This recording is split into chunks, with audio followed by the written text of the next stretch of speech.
प्यारे बच्चों, एक दफ़ा का जिक्र है कि एक जंगल में एक शेर रहता था। एक दिन वो शेर सो रहा था कि अचानक से एक चूहा वहाँ आ गया। वो शेर के बालों में घुसकर खेलने लगा। अचानक शेर की आँख खुल गई। उसने चूहे को पकड़ लिया। चूहा डर गया। वो शेर से मिन्नत करने लगा कि मुझे छोड़ दो, मैं आइंदा ऐसा नहीं करूँगा। शेर को उस पर रहम आ गया। उसने चूहे को छोड़ दिया। चूहा जाते जाते शेर से कहने लगा कि मैं एहसान का बदला ज़रूर दूंगा। शेर हंस पड़ा। एक दिन कुछ शिकारी जंगल में आ गए। उन्होंने जाल डालकर शेर को पकड़ लिया। वहाँ अचानक वही चूहा भी आ गया।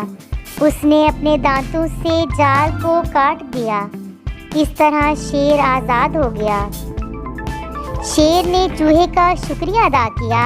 चूहे ने कहा कि कोई बात नहीं, एक दिन आपने मेरी मदद की थी और आज मैंने आपकी मदद कर दी। इसमें शुक्रिया किस बात का?